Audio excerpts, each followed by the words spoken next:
오늘 본문 1절에 보시면은 또 여호와의 말씀이 내게 임하였다. 그렇게 에스겔이 기록을 하고 있습니다. 하나님께서 에스겔에게 계속해서 계시의 말씀을 주십니다. 하나님이 오늘 본문에 주신 말씀은 2절에 보니까 인자야 내가 심판하려느냐.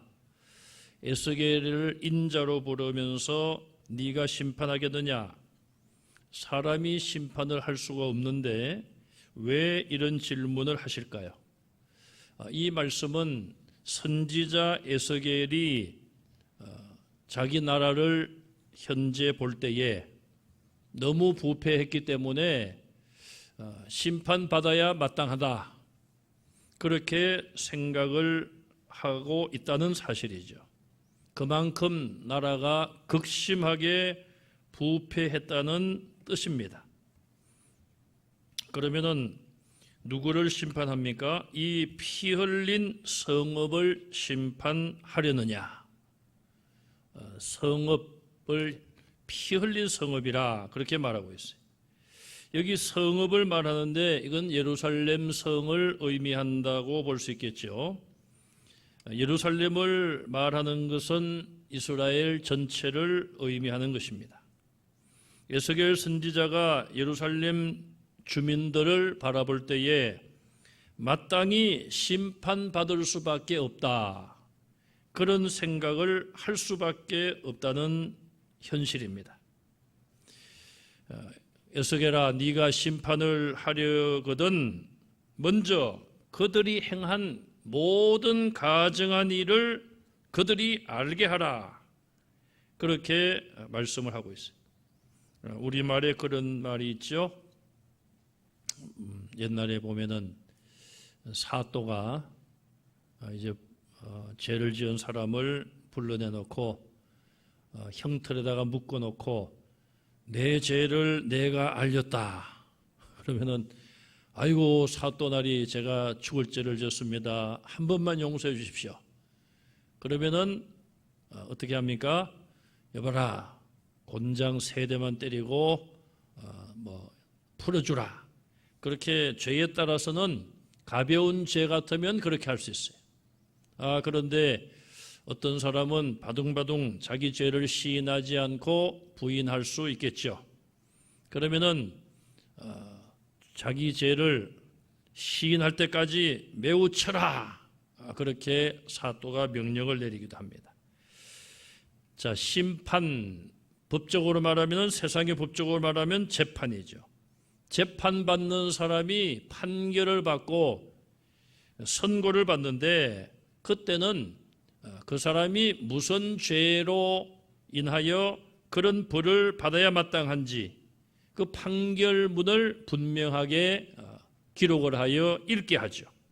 그래서 당신은 이런 죄를 짓고 이런 법을 어겼기 때문에 징역 몇 년이다, 벌금 얼마다, 집행유예 몇 년이다, 그렇게 선고를 합니다.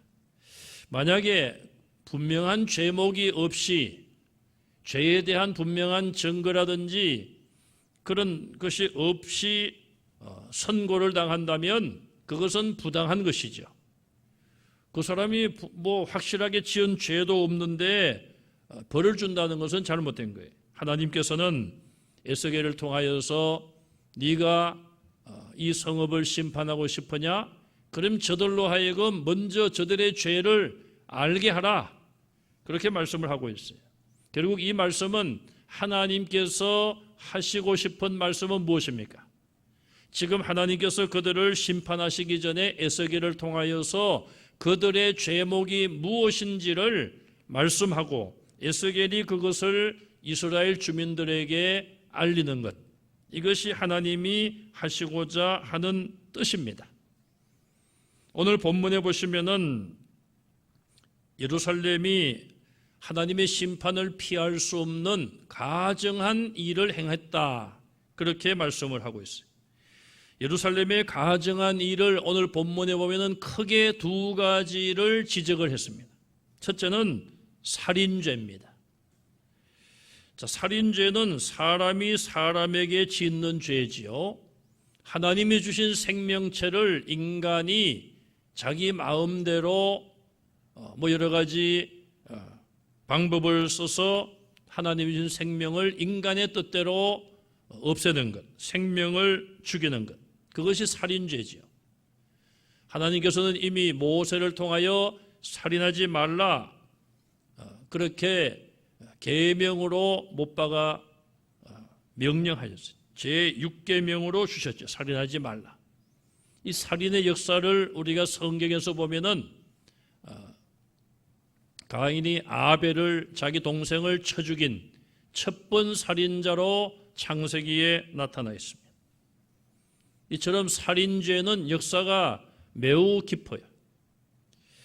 자, 그래서 살인하는 것은 큰 죄임을 하나님께서는 십계명을 통해서도 분명히 말씀을 하셨습니다. 오늘 본문에 보시면은 피 흘렸다, 피 흘린 이런 표현이 6번이나 등장을 하고 있습니다. 3절, 4절, 6절, 9절과 12절과 13절. 그리고 이 에스겔 22장 전체에 보면은 쭉 내려가서 27절에 한 번 더 나옵니다. 피 흘린 죄. 22장 전체에 7번이 등장을 하는데 오늘 본문에서만 6번이나 피 흘린 죄라고 지적을 하고 있어요. 살인을 피 흘린 죄로 그렇게 말하고 있습니다. 살인을 크게 두 가지 정도로 나눌 수가 있을 것 같습니다. 첫째는 직접적인 살인이 있죠. 직접 다른 사람의 생명을 죽이는 그런 불법이죠. 사회법이나 국가의 대부분의 국가의 법들은 살인을 금지하고 있으며 이 살인죄를 큰 죄로 취급을 하고 있어요. 그런데 종교적으로 아주 이상한 나라들이 있습니다. 만약에 자기들 국교에 그 나라의 종교에서 개종을 하면은 그 사람은 죽여도 된다. 이런 참 우리가 믿을 수 없는 그런 법이 존재하는 나라도 있다고 합니다. 얼마나 잘못된 것입니까? 종교의 목적이 무엇입니까? 우리 기독교를 제외한 다른 모든 종교는 사람들이 만든 거예요. 그런데 왜 만들었습니까? 그래도 그 사람들 이 종교가 시작될 때는 뭔가는 나름대로 선을 추구하고 물론 그 선으로 구원받을 수 없어요. 우리가 성경적으로 보면 인간의 의로운 행위로 구원받을 수가 없어요. 그러나 어쨌든 종교를 만들고 종교를 시작할 때는 나름대로 죄와 악을 멀리하고 사람을 좀 선하게 그렇게 만들고자 하는 그런 목적으로 종교가 만들어지는데 다른 종교로 개종을 하면은 배신자이기 때문에 죽여도 괜찮다. 그런 살인을 허용하는 듯한 그런 것은 얼마나 그 종교가 잘못된지를 우리에게 보여줍니다. 요즘은 애완동물, 반려동물이라고 말하는데요. 반려동물, 그런 가축의 생명도 존중하는 시대가 되었습니다. 제가 그런 걸 보면서 앞으로 세월이 흐르면은 고기를 못 먹을 거 아닌가 그런 생각이 듭니다. 소도 돼지도 또 어떤 데는 또 돼지를 또 뭐 이렇게 옷을 입히고 이렇게 뭐 이렇게 끼고 그냥 돼지하고도 또 친하게 잘 지내더라고요. 또 소, 돼지, 닭, 오리 우리 사람들이 이런 육식을 하는데 앞으로 세월이 좀 흘러가면요 이 동물, 가축도 죽여서 육식을 고기를 못 먹는 그런 날이 올 수도 있습니다. 그러니까 그런 날이 오기 전에 부지런히 잡수시기 바랍니다. 또 너무 고기를 또 많이 잡수면은 또 건강에 또 해로울 수도 있으니까 야채도 잡수시고. 정말 제가 하는 말이 한번 보세요. 앞으로 한 20, 30년 지나면은 현실이 될지도 몰라요. 앞으로 공기도 깨끗한 공기를 우리가 깡통 같은 데 이렇게 사가지고 따가지고 이렇게 마시는 그런 날이 올 수도 있어요. 여러분 한 3, 40년 전에 물을 돈 주고 사서 먹겠다고 생각한 사람이 누가 있습니까? 우리나라에서. 전혀 생각도 못했는데 요즘은 아주 물 장사가 잘 되지 않습니까? 그러니 앞으로 참 이 사람들의 생각이 어디까지 이런 변화가 있을지 모르겠는데 그럴 때도 고기를 먹지 못할 때도 올 수 있어요. 자, 이런 직접적인 살인, 동물을 죽이는 걸 살인이라 하지는 않죠. 사람이 사람을 죽이는 이런 살인이 있어요. 두 번째는 간접적인 살인이 있습니다. 돈을 주고 청부살인이라고 그러죠. 돈을 주고 누구에게 저 사람을 좀 없애주시오. 그런 악, 얼마나 큰 죄악입니까? 또 죄 없는 사람에게 죄를 뒤집어 씌우고 그 사람을 모함하고 또 그냥 그 사람을 아주 그냥 억울하게 감옥에 들어가게 하거나 억울하게 그 사람으로 하여금 피눈물을 흘리게 하는 이런 것들은 다 간접적인 살인이에요. 그래서 그 사람이 억울하게 죄를 뒤집어 쓰고 감옥에 들어가서 수십 년 동안을 보내고 청춘을 다 보내고 이제 노년이 되어서 모든 형을 다 살고 나왔는데 그 사람이 무죄인 게 증명됐어요.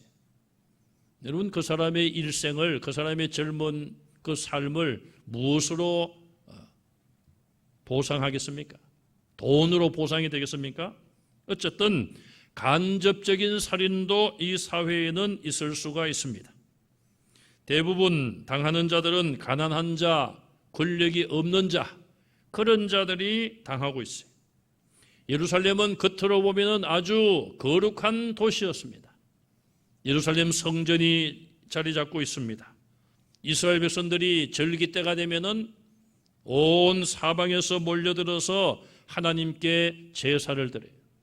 안식일마다 절기마다 아침 저녁으로 번제물을 하나님께 바치며 늘 제사하는 거룩한 도시가 예루살렘이었습니다. 요한계시록 21장 2절에 보면 천국을 예루살렘에 비유해서 이렇게 말하고 있습니다. 거룩한 성 새 예루살렘이라. 그렇게 비유할 정도로 예루살렘은 거룩한 도시였습니다.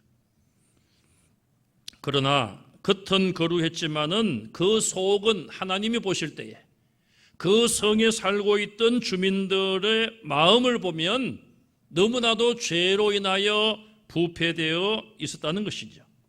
서로 사랑하지 못하고 서로 싸우고 피 흘리는 죄를 범하고 있었습니다. 두 번째로 예루살렘에 가증한 죄는 우상 숭배의 죄입니다. 사람과 사람 사이에서 가장 큰 죄악은 조금 전에 우리가 생각해 본 살인죄라고 볼 수가 있습니다. 요즘 우리 사회도 보면은 이 살인죄 때문에 정말 우리가 깜짝깜짝 놀랄 때가 있습니다. 심지어는 부모가 자녀를 죽이는 일까지도 있지 않습니까? 계부, 계모,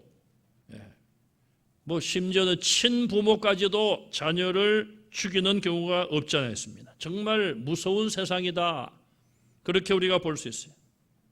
자, 인간 사이에 가장 무섭고 큰 죄를 살인죄라고 한다면 사람이 하나님 앞에 짓는 가장 큰 죄는 무슨 죄일까요? 가장 하나님 앞에 심각한 죄는 우상 숭배의 죄입니다. 구약 성경을 보면은 이스라엘의 많은 왕들이 두 가지 죄를 범했다고 대부분 지적하고 있어요. 첫째는 교만이에요. 교만. 마음이 교만해져서 하나님 말씀을 거역하고 선지자의 말도 무시해버리고, 두 번째는 우상 숭배의 죄입니다. 오늘 본문에 이 교만에 대해서는 말씀하지 않지만 결국 하나님 말씀을 거역하고 우상을 섬기는 것 자체가 마음이 교만한 거예요. 자, 그래서 오늘 본문은 살인죄와 두 번째로 우상 숭배의 죄를 가정한 죄라고 지적을 합니다. 3절에 보시면은 우상을 만들어 스스로 더럽히는 성아. 우상 숭배를 하면은 영적으로 더럽혀진다 이렇게 말하고 있어요. 4절에도 내가 만든 우상으로 말미암아 스스로 더럽혔으니, 3절, 4절의 같은 내용을 반복해서 말씀하고 있어요. 자, 사람을 죽여서 억울한 피를 흘리면은 땅이 더럽혀집니다. 땅이 더럽혀진다는 말은 그 땅 그것에 피가 흘려서 그 부분이 더럽혀진다, 뭐 피가 흘리니까 그런 의미도 있습니다만은 그 의미보다는 우리 사는 사람들이 사는 이 사회가 그런 살인죄가 많아지면은 점점 완악해지고 사람들의 양심이 악해진다는 표현 아니겠습니까? 반면에 우상을 섬기게 되면 우리의 영혼이 더럽혀지는 거예요. 영적으로 더럽혀지는 거예요. 우리는 영적으로 하나님만을 섬겨야 됩니다. 유일하신 하나님만을 섬겨야 되는데 하나님 외에 다른 것들을 겸하여 섬기면은 결국 그것이 부정한 것이죠. 한 남자와 한 여자가 만나서 결혼을 하여 남편과 아내로서 평생을 서로 정절을 지키면서 살아가야 되는데 그러지 않고 부정행위를 하는 경우와 같이 하나님만을 섬겨야 될 우리가 다른 우상을 허용하고 섬기면은 그것이 영적인 간음이며 그것 때문에 우리가 영적으로 더럽혀질 수밖에 없어요. 그래서 오늘 본문에 보시면 우상 숭배로 말미암아 더럽혀진다 이렇게 하나님께서 말씀하고 있습니다. 2절 하반절에 보시면은 피 흘리는 죄와 우상 숭배의 죄를 가증한 일이라 그렇게 말씀하고 이 가증한 일의 대가로 4절에 보시면은 내 날이 가까웠다. 내 연한이 찼도다. 내 날은 무엇입니까? 죄악으로 말미암아 피 흘린 죄로 우상 숭배로 더럽혀진 그 예루살렘이 너의 날이 가까웠다. 네가 이제 멸망할 날이 가까워졌다는 말이에요. 또 내 연한이 찼도다. 우리의 연한이 다 차면 하나님께서 우리 영혼을 불러가시죠. 멸망을 이제 이 세상을 떠나는 걸 말해요. 죽음을 말합니다. 내 연한이 찼도다. 심판으로 인하여서 그 성이 멸망할 것을 말하고 있는 거예요. 국가적으로 멸망의 날이 다가왔음을 경고하고 있습니다. 결국은 이스라엘은 하나님의 이런 경고로 인하여 이 경고의 예언의 말씀이 성취되었습니다. 그래서 그들이 어떻게 됩니까? 4절에 이방의 능욕을 받으리라. 하나님을 믿지 아니하는 자들로부터 너희가 능욕을 받으리라. 5절에 다 너를 조롱하리라. 만국의 조롱거리가 되리라. 15절에 하나님께서 그들을 문나라 가운데 흩으신다고 그랬어요. 흩으시고 각 나라에 해치고 더러운 것을 멸하신다. 16절에 나라들 목전에서 수치를 당하리라. 남쪽 유다의 마지막 왕, 그 왕들의 역사를 보면은 포로가 되어 외국에 끌려가기도 하고 또 포로가 되어 잡혀서 두 눈이 뽑히고 또 눈이 뽑히기 전에 자기 아들이 유다의 왕이 보는 가운데 자기의 아들들이 죽임을 당하는 모습을 마지막으로 보고 두 눈이 뽑힌 채로 바벨론의 포로가 되어 쇠사슬에 묶여서 끌려가기도 하고 얼마나 참 이방 사람들이 볼 때에 그들을 능욕하겠습니까? 하나님을 믿는 이스라엘의 하나님은 어디 갔느냐? 너희들이 믿는 하나님은 어디 갔느냐? 그렇게 그들을 비웃고 조롱거리로 전락을 하고 말았던 것이죠. 피 흘린 죄와 우상 숭배의 죄는 이런 혹독한 대가를 그들이 치르고 말았습니다. 오늘 본문 7절에서 12절까지 보시면 이스라엘의 죄에 대한 목록을 말하고 있습니다. 자, 우리가 오늘 앞에서는 이스라엘의 죄가 크게 두 가지라고 살펴봤습니다. 피 흘린 죄와 살인죄죠. 또 우상 숭배의 죄라고 그랬습니다. 그런데 7절에서 12절을 보면은 구체적으로 그들의 죄의 목록을 나열하고 있습니다. 첫 번째, 부모를 업신여긴 죄 그랬습니다. 제5계명을 어겼다는 것입니다. 또 두 번째는 약한 자를 학대하고 해친 죄, 나그네를 학대하고 고아와 과부를 해쳤다. 그렇게 그들의 잘못을 지적하고 있어요. 하나님께서는 이미 모세 때부터 이스라엘에게 말씀하시기를 나그네와 고아와 과부를 잘 돌봐라. 그렇게 말씀을 하셨습니다. 이 사회 속에서 가장 약한 자들이 바로 이런 자들이란 말이죠. 고아, 어려서부터 부모님이 다 돌아가시고 혼자가 되었습니다. 누가 도와줘야 되겠습니까? 그러나 지금보다는 그 옛날 얼마나 부모 없는 자녀들이 어려움을 겪었겠습니까? 또 과부, 지금은 혼자 되신 분들이 재산이 있는 분들은 또 있고, 또 혼자 되시더라도 노인연금도 나오고, 또 남편이 돌아가셨을 때에 돌아가시 전에 받던 연금도 또 좀 받고 하니까 괜찮으실 수 있는데, 옛날에 젊어서 혼자가 되고 어려웠던 분들 얼마나 힘들겠어요. 또 나그네, 지금은 좀 나그네 개념이 다릅니다. 외국에 좀 여유가 있어서 여행을 다니는 그런 경우도 있겠습니다만은, 옛날에 나그네는 그런 것이 아니라 먹고 살기 어려워서 고향을 떠나고 자기 나라를 떠나서 이민을 가기도 하고, 하나님께서 흩으시니까 이방 나라에 흩어져 있던 그런 이스라엘들, 그들을 생각할 때에 이스라엘 나라에도 외국 사람으로서 거기 와서 살던 사람들이 있다는 것이죠. 오늘 우리나라도 보면은 다문화 가정들이 많아지고 있습니다. 외국인들이 들어와서 살고 있어요. 자, 우리가 그들에 대해서 잘 대해 줘야 돼요. 얼마 전에 미국의 인종차별 문제 때문에 시위가 일어나고 굉장히 큰 폭동들이 일어나고, 흑인들이 나와서 가게에 불을 지르고 물건을 약탈하고 난리가 났지 않습니까? 자, 그런 모든 원인이 인종차별, 거기에서 온 거 아니겠어요?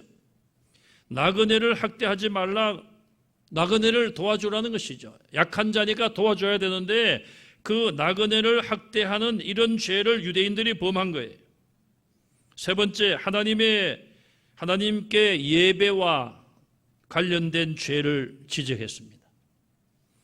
하나님의 성물을 업신여기고 그렇게 말하고 있어요. 하나님께 제물을 바칠 때에 제물로 바쳐서 안 될 것, 병든 것, 가치 없는 것, 그런 것들을 바치기도 하고, 또 하나님께 바쳐진 것들을 자기들 마음대로 사용하기도 하고, 또 안식일을 더럽혔다, 안식일을 거룩하게 지키지 않은 것, 예배와 관련되어 그들이 범죄한 것을 지적하고 있어요. 네 번째 죄는 이간질. 사람과 사람 사이를 이간질시키는 것, 싸움을 부추기는 것, 거짓말로 사람들 사이를 이간질시키는 것. 다섯 번째, 이방신에게 바친 제물을 먹는 것. 여섯 번째, 음행, 성적인 타락을 말합니다.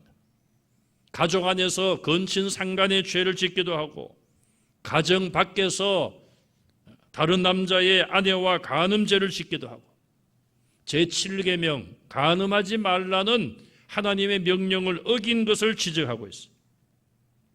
마지막 일곱 번째는 물질 때문에 지은 죄를 지적하고 있습니다. 제10계명 내 이웃의 것을 탐내지 말라고 했는데 너희가 이웃의 것을 탐내는 죄를 지었다. 제8계명 도둑질하지 말라고 했는데 너희는 내 이웃의 것을 도둑질하는 그런 죄를 지었다. 물질로 인하여 지은 죄. 자, 이 7가지 죄를 쭉 지적을 하고 계십니다. 여러분, 옛날이나 지금이나 어떻습니까? 시대가 많이 바뀌었습니까? 한 70 이상 되신 어르신들 어떻습니까? 어릴 때와 지금 많이 세상이 바뀌었죠? 바뀌었는데 참 우리가 인간의 죄를 보면은 옛날이나 지금이나 뭐 큰 변화가 없는 것 같아요. 그래서 이 죄의 목록을 보면은 성경에 이 죄의 목록들이 나오는데 죄의 목록을 보면은 뭐 그 옛날에도 그런 죄가 다 있었고 지금도 있고 앞으로도 있을 거예요. 죄에 대해서는 크게 변화가 없다 그렇게 볼 수 있습니다. 자, 이 모든 죄를 범한 원인을 우리가 오늘 본문에서 찾아볼 수 있는데 12절 마지막에 보시면은 너희가 나를 잊어버렸기 때문이라. 하나님을 잊어버렸기 때문에 이런 이스라엘이 이런 죄에 빠진 거예요. 하나님의 자녀인 것을 망각하고 하나님의 법, 하나님의 계명을 망각하고 결국 하나님이 없는 자처럼 하나님을 안 믿는 이방인들과 똑같이 살다가 보니까 이런 여러 가지 악과 죄를 범한 것이죠. 모세 때부터 십계명을 그들이 받아서 어려서부터 교육을 시켜왔는데 그들이 계명을 몰라서 어겼겠습니까? 알면서도 머리로만 알았지 마음으로는 하나님을 망각하고 하나님 없는 그런 삶을 살다 보니 이런 죄를 짓게 되었고 이런 죄에 대해서 하나님께서는 반드시 심판하신다고 경고하고 있습니다. 14절에 하나님께서 보응하시고 15절에 내가 그렇게 말씀해요. 내가 하나님께서 너희들을 흩어버리고 해쳐버리고 멸한다. 하나님의 철저한 의지가 담겨 있음을 볼 수 있습니다. 14절 하반절에 보시면은 내가 말하였으니 여호와가 말하였으니 내가 이루리라. 하나님께서 말씀하셨으니 하나님께서 반드시 이루신다는 말씀이에요. 오늘 우리가 사는 이 땅을 한번 돌아보십시다. 과연 이 땅에 사랑이 있습니까? 이웃을 미워하고 정오하는 피 흘리는 일들이 얼마나 많습니까? 요즘 참 우리 사회를 보면은 너무나도 마음이 참 밝을 날이 없는 것 같습니다. 요즘 뉴스를 보면은 코로나 뉴스 아니면은 이제 또 어제 북한에서 또 개성에 있는 남북 연락 사무소를 그냥 또 폭탄으로 그냥 폭발시켜 버렸어요. 코로나 때문에 그렇지 않아도 그냥 마스크 때문에 숨 막혀 죽겠는데 남북 관계가 또 어떻게 될까 또 우리가 걱정하고 있어요. 이 코로나 아니면은 또 자녀들 학대하는 무슨 범죄하고 이런 것도 무슨 유행인지 자녀 학대 그런 게 또 꼬리를 물고 또 일어나고 있어요. 참 얼마나 이 사회가 사람들의 마음이 악해져 가는가. 억울한 피를 흘리고 피 흘리는 사랑에 반대되는 미움과 정오 가운데 우리 사회가 속해 있는가. 너무나 안타까운 일이 아닐 수 없습니다. 또 하나님 보실 때에 얼마나 많은 우상들이 있습니까? 우리 자신을 돌아볼 때도 내가 하나님을 정말 사랑하고 있는가? 하나님을 가장 사랑하고 있는가? 아니면은 그냥 적당하게 그냥 하나님과의 관계는 적당하게 하면서 하나님보다 더 사랑하는 그런 마음의 우상은 내게 없는가? 하나님 보실 때에 어떻게 보실까? 또 여기에다가 오늘 본문에도 나왔습니다마는 성적인 죄악이 얼마나 번성하고 있습니까? 하나님의 인내가 끝나는 날이 반드시 올 것입니다. 오늘 우리는 이런 어려운 시대에 살면서 로마서 12장 2절 말씀처럼 너희는 이 세대를 본받지 말고 오직 마음을 새롭게 함으로 변화를 받아 그랬어요. 우리의 마음이 변화되어야 돼. 마음이 바뀌지 아니하면 우리가 똑같이 이 세상의 세속의 물결 속에 우리 마음도 죄로 물들어갈 수밖에 없어요. 오직 마음을 새롭게 하여 변화를 받아 하나님의 선하시고 기뻐하시고 온전하신 뜻이 무엇인지 분별하도록 하라. 이 사도 바울의 권면의 말씀을 우리가 마음에 새기고 정말 우리 마음이 날마다 새로워지고 하나님의 뜻이 무엇인지 분별하여 찾아서 그 하나님의 뜻을 이루는 성도들이 다 되시기를 주님의 이름으로 축원합니다.